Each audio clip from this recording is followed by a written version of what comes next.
کو جو بیان کیا گیا ہے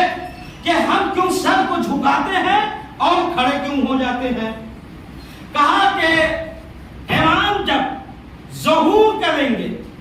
تو امام ایک آواز بلند کریں گے. جب وہ آواز بلند کریں گے تو ہر مومن اس آواز کو سنے گا. ہر مومن اس آواز کو سنے گا اور امام کی آواز میں لبیک کہے گا. لیکن ہر مومن فوراً وہاں تک نہیں پہنچ پائے گا. لوگ جگہ جگہ اپنے قصبے میں, اپنے دیار میں, اپنے شہر میں, اپنے ملک میں انتظار کریں گے اور وہ قائد آل محمد یعنی یا صاحب الزمان کا نام آئے گا.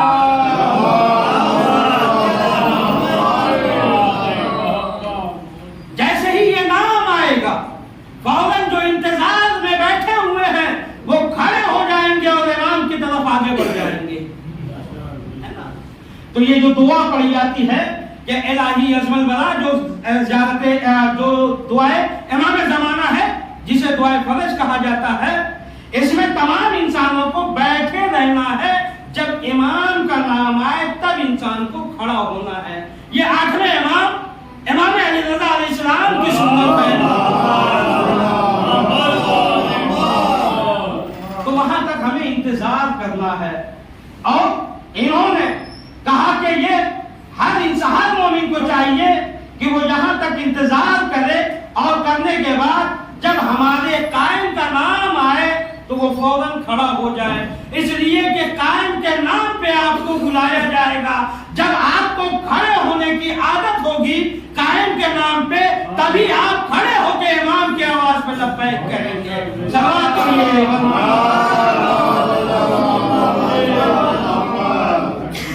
عزیزان محترم, ہمیں بالکل آمادہ رہنا چاہیے, تیار رہنا چاہیے امام کے لیے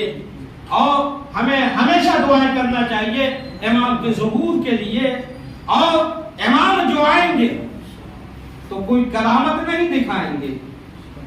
کوئی کرامت نہیں دکھائیں گے. امام حسین علیہ السلام کربلا کے میدان میں جس طریقے سے جنگ لڑے اسی طریقے سے امام بھی آئیں گے اور جنگ کریں گے. اس لیے ہمیں اپنے کرداروں کو منظم کرنا ہے, مضبوط کرنا ہے اور ایسا کردار بنانا ہے کہ کربلا میں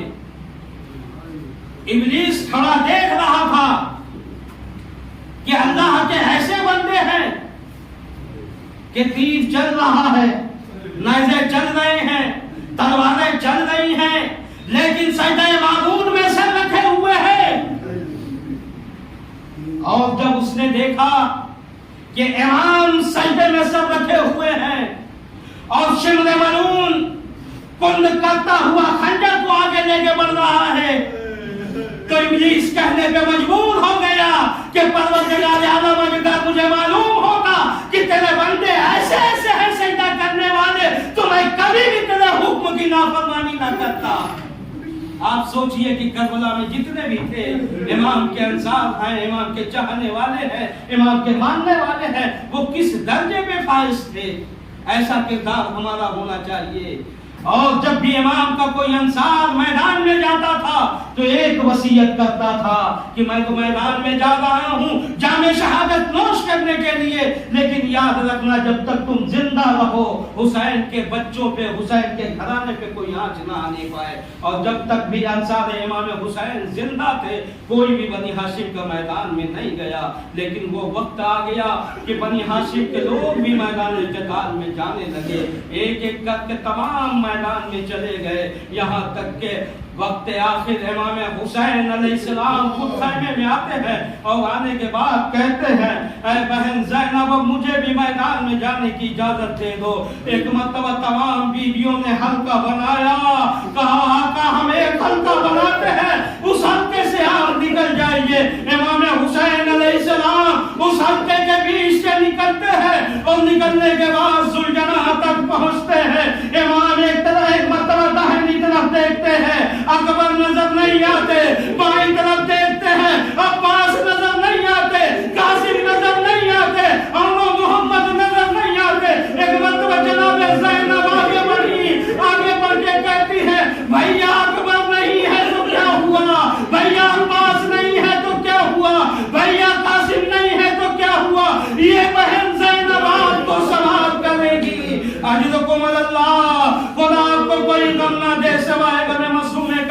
کے امام حسین ذوالجناح پہ سوار ہوتے ہیں۔ امام چاہتے ہیں کہ یہ ذوالجناح میدان کی طرف آگے بڑھے، مگر ذوالجناح آگے نہیں بڑھ رہا ہے۔ امام نے ذوالجناح سے کہا، اے اسپِ باوفا،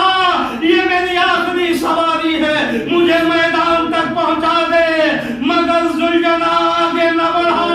ہاں زمانے میں زبانی نے کہا، آقا جب تک جان ہے میں برتن لے کے جاتا رہوں گا، لیکن میں کیا کروں، میرے سموں سے لپٹی ہوئی سکینہ بیان کر رہی ہے، اے ذوالجلال میرے بابا کو برتن میں نہ لے جا، اس لیے کہ جو بھی برتن گیا ہے وہ واپس نہیں آیا، میرا چچا گیا واپس نہیں آیا، میرا اکبر گیا واپس نہیں آیا، میرا قاسم گیا واپس نہیں آیا۔ امام گھوڑے سے زمین پہ آتے ہیں اور آنے کے بعد سکینہ کو کلیجے سے لگاتے ہیں اور لگانے کے بعد کہتے ہیں، اے بیٹی تو نے تو خدا حافظ کہہ دیا تھا۔ ایک مرتبہ جناب سکینہ نے کہا، بابا آخری مرتبہ مجھے اپنے سینے پہ سلا لیجئے۔ امام جلتی ہوئی ریت پر لیٹ جاتے ہیں، سکینہ آخری مرتبہ امام کے سینے پہ سوئی، اور اس کے بعد امام نے کہا، اے بیٹی سکینہ آج سے جگہ بدل جائے گی، آج سے میرا اصغر میرے سینے پہ سوئے گا، تم ماں کے سینے پہ سونا۔ اجرکم اللہ۔ سکینہ سے رخصت ہوئے، امام میدان قتال میں پہنچے، دشمنوں پہ حملہ آور ہوئے، ایک آواز آئی، یا ایھا النفس المطمئنہ ارجعی الی ربک راضیۃ مرضیہ، اے نفس مطمئنہ اپنے رب کی بارگاہ میں پلٹا۔ اس آواز کا آنا تھا،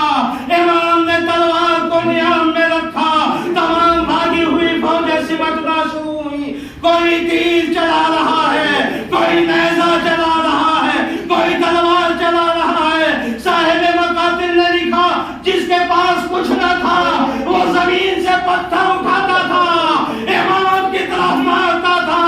امام گھوڑے پہ سنبھل نہ سکے، زمین کربلا پہ آئے، اور زمین کربلا پہ جب آئے، ایک مرتبہ شمر ملعون کند خنجر کرتا ہوا آگے بڑھا، امام کے گلے پہ چلانا چاہ رہا ہے، مگر تاریخ نے تین جملے لکھے، تینوں ایک ایک لفظ میں جملے سنیے۔ تاریخ نے لکھا کہ شمر کا خنجر اتنا کند تھا کہ جب امام کے گلے پہ چلا رہا تھا تو وہ خنجر چل نہیں پا رہا تھا۔ اجرکم اللہ، خدا آپ کو کوئی غم نہ دے سوائے غم مظلوم کربلا کے۔ تاریخ نے دوسری چیز لکھی کہ امام حسین کا گلا اتنا خشک تھا کہ شمر کا خنجر چل نہیں پا رہا تھا۔ تاریخ نے تیسری اور آخری چیز لکھی کہ امام عالم امتحان میں تھے، امام عالم امتحان میں تھے، جب شمر خنجر چلانا چاہ رہا تھا تو فاطمہ زہرا کہتی تھی، میرے بچے نے کیا خطا کی ہے، میرے بچے کو کیوں ذبح کر رہے ہو۔ ایک مرتبہ جناب فاطمہ کا ہاتھ ہٹا، کیسا میں آواز گونجی، الا قتل الحسین بکربلا، الا ذبح الحسین بکربلا، زمین کربلا ہلنے لگی، فرات کا پانی نیزوں اچھلنے لگا، آسمان سے خون کی بارش ہونے لگی۔ بس یا عالم الذین ظلموا ایہم منقلبون ینقلبون، انا للہ و انا الیہ راجعون۔ آپ حضرات سے گزارش ہے کہ ایک مرتبہ سورہ حمد اور 3 بار سورہ توحید کی تلاوت فرما کر عین الحسین ابن عبد الحسین کی روح کو شاد کو کیا گول میں پالا، فاطمہ نے شاہ کو کیا گول میں پالا تھا، یا کوئی کربل میں اس دم ہائے دل والا نہ تھا، فاطمہ نے شاہ کو کیا گول میں پالا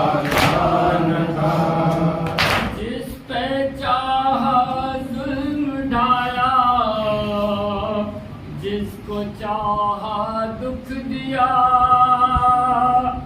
کہے کسی بیوہ کا وارث مار کر چادر چھنا، گئے کسی بہنا کے آگے بھائی کو زخمی کیا، ایک چراغ پنجتن تھا اس کو بھی گل کر دیا، خوب لوٹا گھر جلایا کوئی گھر والا نہ تھا، فاطمہ نے شاہ کو کیا گود میں پایا نہ تھا، فاطمہ نے شاہ کو کیا گود میں پایا نہ تھا، شادیانے بج رہے تھے فوج آدھا میں ادھر، شہ کے بچے رو رہے تھے خاک پر تشنا جگر، اس طرف پانی فقبضہ نہر سے شہ بے خبر،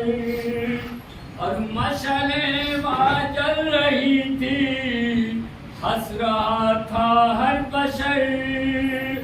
سیدہ کے گھر میں دو دن سے اجالا نہ تھا، فاطمہ نے شاہ کو کیا گود میں پایا نہ تھا، فاطمہ نے شاہ کو کیا گود میں پایا نہ تھا، مار کر مجھ کو لینو پاؤ گے کیا مال و زر، تم کو کیا مل جائے گا بے کس کا لٹ جائے گا گھر، اے مسلمانوں میری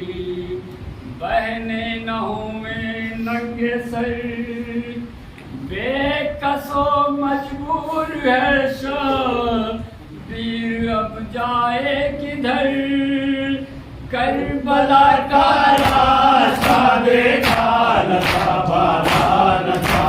فاطمہ نے شاہ کو کیا گود میں پایا نہ تھا، فاطمہ نے شاہ کو کیا گود میں پایا نہ تھا، اور ایک بچی تھی سکینہ باپ جس کا مر گیا، ایک چچا تھا وہ بھی دریا پر اسی سے چھٹ گیا، ارے منہ نجف کی سمت کر کے کہتی تھی وہ غمزدہ، ارے سب تو میرے مر گئے ایک شمر زندہ رہ گیا، ارے در میرے چھینے کوئی روکنے والا نہ تھا، فاطمہ نے شاہ کو کیا گود میں پایا نہ تھا، فاطمہ نے شاہ کو کیا گود میں پایا نہ تھا، نوجوان مر جائے بابا اور جائے اس کی لاش پر، کس طرح دل میں بہتر ارے داغ ٹوٹی ہو کمر، یا خدا فرزند سے پہلے ہی مر جائے پدر، اے